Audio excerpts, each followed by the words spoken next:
So a huge travel crisis recently shut down travel for thousands of people in the Middle East. And, to really get what happened, we're going to follow the story of one traveler who was caught right in the middle of it all. Let's get into it. Yeah, this is a quote from a traveler, Kaylee Moore, and it really sets the scene, doesn't it? I mean, just imagine this for a second. You're at the airport, all set to fly home, and suddenly you're waking up to the sound of explosions in the sky. Her story kicks off right there, in that totally wild, surreal moment. So, let's get back to Kaylee. She's just a regular traveler, in Doha, Qatar, just waiting for her connecting flight home. But then, in a flash, her whole trip gets turned completely upside down. I mean, think about it. Her day started out just like any other travel day. She's coming back from this amazing safari in Kenya. And then boom, the next thing she knows, she and literally thousands of other people are just staring at the departure boards, and every single flight is canceled. Qatar had closed its airspace because of missiles, leaving everyone stuck, confused, and with absolutely no idea what was going on. Okay, so what on earth was going on? Why did all of this happen? To really understand what Callie was up against, we need to pull back and look at the bigger picture. See the chain of events that led to all the skies over the Gulf just closing. And wow, it all happened so fast. Here's how it went down. First, there were joint US-Israeli strikes on Iran. Then step 2, Iran retaliates, and they launch these waves of missiles. And that, of course, led to step 3. For safety, countries had to close their airspace over massive travel hubs like Dubai and Doha. It was this sudden military escalation that just blindsided thousands of travelers. All right, so let's go back to Callie, stuck in that airport. The skies are closed and nobody knows for how long. Just sitting and waiting? Yeah, that's not really an option anymore. She and a whole lot of other people just like her had to figure out a different way to get out. And this is where she makes a really big decision.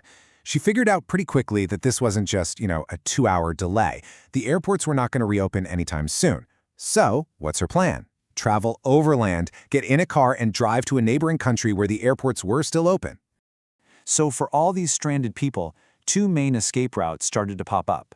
Option 1, drive to Riyadh in Saudi Arabia. Option 2, head to Muscat in Oman. The key thing was, the airports in both of those countries were still up and running. Kali, she went with the first one, that long drive overland into Saudi Arabia. But wow, getting out was not cheap. Just for that 6-hour car ride from Doha to Riyadh, Kali and another traveler had to pay the driver $1,000. $1,000 just for the car ride to safety. And the spending didn't stop there, not even close. Once she finally got to Riyadh, she had to buy a brand new flight to get home, and that cost another $2,000. So all in, getting out cost her $3,000. What a stressful and crazy expensive way to end a vacation, right?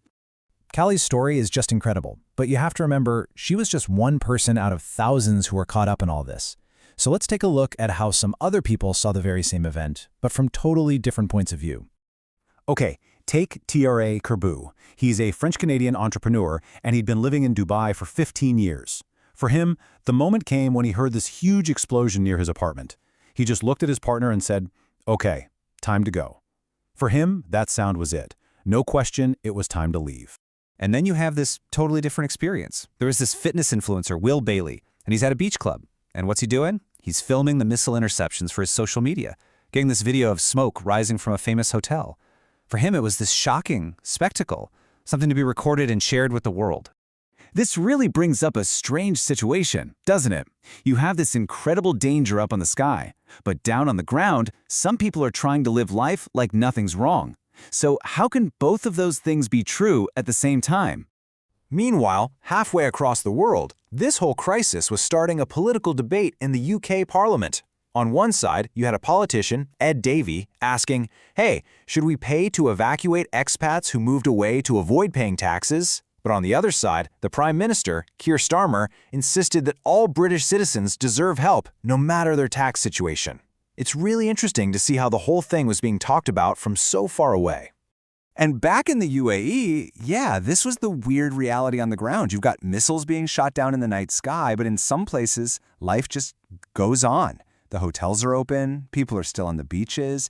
It created this very tense, very strange feeling of normalcy. So this story used some really important English words. Let's do a quick review of a few of them. This will help you remember them and really understand what was happening. Okay, our first word is stranded. Stranded. Remember Kaylee Moore? She was stranded at the airport. It means you are left in a place and you have no way to leave. You're stuck. Next up, intercepted. Intercepted. The missiles were intercepted. This means they were stopped before they could reach the place they were going. In this case, defense systems stopped the missiles. Our third word is expatriate. Expatriate. Sometimes people shorten this to expat. An expat is just a person who lives outside of their home country. Many of the people in Dubai are expats. And our last word for today, escalation. Escalation. The missile strikes were a big escalation. That's when a bad situation suddenly gets a lot more serious, a lot more intense. You know, Kaylee Moore's story is such a powerful reminder of how fast things can change when you're traveling. What should be a simple flight home can turn into this expensive, really difficult journey over land. And all of this leaves us with one final question to think about.